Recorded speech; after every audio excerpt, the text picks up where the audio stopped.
Hi, Kayford and larger phys ed family.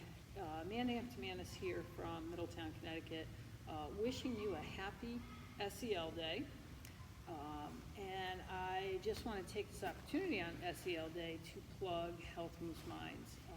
I happen to be in the middle of Health Moves Minds right now, which was great timing for SEL Day.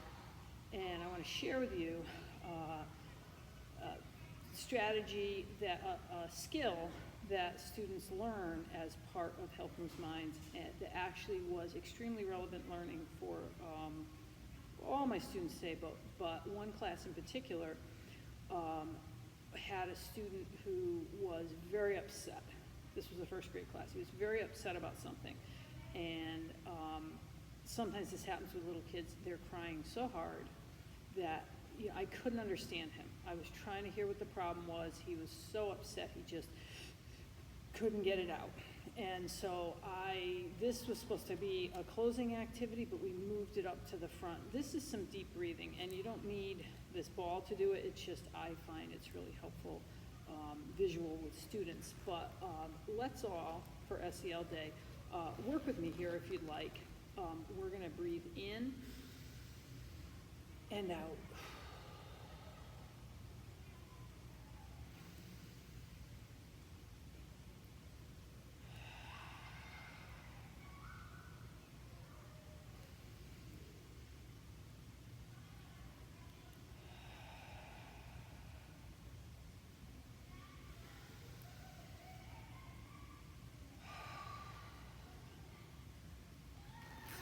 So we did that, we practiced that with all my classes this week as part of lesson 2 in the elementary Health Moves Minds curriculum.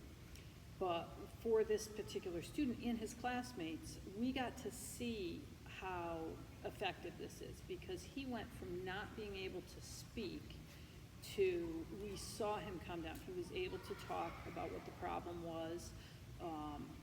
And we were able to ask him, was it helpful? And he said, yes, it was. So it was almost like an advertisement for this strategy for his peers. They got to see it in action, that it really was helpful.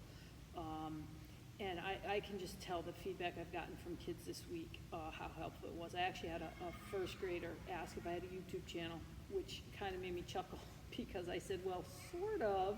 I don't think it's the kind of YouTube channel that she was asking about. But, so SEL and Health Moves Minds, if you are not that familiar with SEL, you don't have a lot of experience and knowledge in that area, Health Moves Minds is a great jumping in spot. And if you do have some knowledge and experience, it ties in really well with existing curriculum that you might have. So whether you're a responsive classroom school or a ruler school like we are here in Middletown, or you do second step, or whatever your district might have, this is a great program that ties in with it. And if your district doesn't have a program and you don't really know that much about it, you could be the path blazer at your school, the trailblazer who kind of gets this started. And kids are having a hard time right now, and I see posts definitely weekly, if not more frequently, from people who are just kind of like, what am I going to do with this class? And they're trying, maybe some punitive strategies, and just trying to get a handle on kids that they're just disengaged. And my plug here for Health Moves Minds is it's very relevant. So it's not like, I had a class today that had a very hard time. It happens. It's not it wasn't just today. It's, kids are struggling because the pandemic's been difficult, like for everybody. And so, all of us have experienced some degree of trauma, kids included, and sometimes we might even say especially, because children don't have the agency that adults do. So if something is not going well for me, I have choices around, well, what am I going to do about it? And it's just empowering to have those choices, and kids don't have that. And for adolescents in particular who've been in quarantine and have been, developmentally they need to be with their peers and they haven't been able to be. So if you're struggling with that, and I think all of us are to some degree or another, check out Health Moves Minds, because the relevant learning is helpful in this way. So when students are struggling, and I've had some students who are struggling weekly, I had a class today that I had to, really go off topic and kind of give them a little bit of a, for lack of a better word, a lecture about appropriate behavior.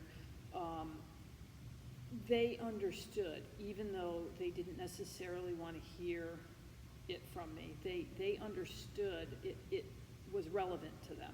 So even though they were having a hard time and not being their best selves, they got what I was saying, and it was relevant to them.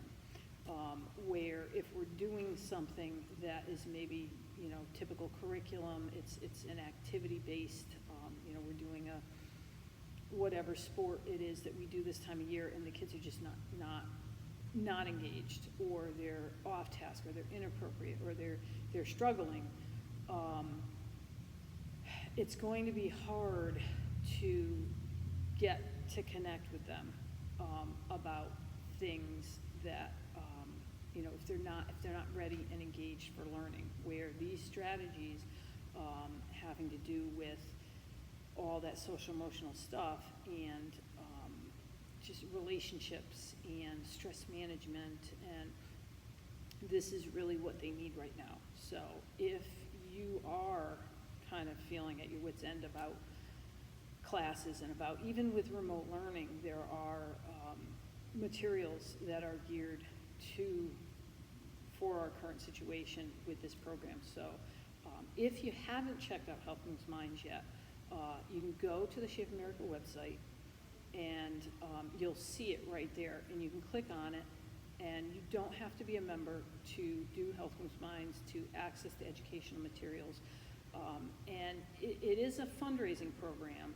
There's a service learning component to it, where you can raise money just for your program, or you can team up with a charity. And obviously at this time, it's everybody, I think, is feeling a little uncomfortable about doing a fundraiser. If that's not you, good for you, and if your community is in a position to rally and support your program, that's awesome. This is actually my third year doing Health Moves Minds, because we were a pilot school, and then we did it abbreviated last year because we were in the middle of it when we went out for the pandemic. But so this year, last year I didn't pair with a charity, but this year I'm very low-keying it, and I always low-key because I work at 2 Title I schools, and we just don't have a lot of resources in our community to be asking families to give in a monetary way. And this year, even more so. But what we're doing is we paired with our local food pantry, and we're doing a food drive, and we're kind of promoting that for people to give if they can, and kids can feel like they are sharing kindness with people in the community, which is part of the service learning. And that's it. I'm really not promoting it with my families. I'm doing dress down.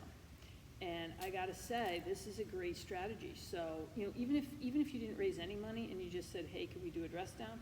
I've already raised over $100, and we still have a few more weeks to go. And what I did is I made some stickers. We're supporting Amazing Grace. I just stuff about, and honestly, the most popular one has been Kindness is Cool, which was the last year's logo. I'm out of those because everybody wanted those. So the fact that people have a choice of stickers, even adults have liked having choice of stickers, and they really like this one, and Kindness is Cool. And my colleagues have been very much on board with wanting to dress down, wanting to be comfortable. They're on board with helping this cause, and it's just been really what we needed to be doing right now. And so if you haven't checked out Health Moves Minds, I really highly encourage you to do it, because I think you'll find that your students really, this resonates with them. And I think you'll find a little bit more joy find that joy that we've kind of been missing, because things have been different this year. So happy SEL Day, and good luck to everybody.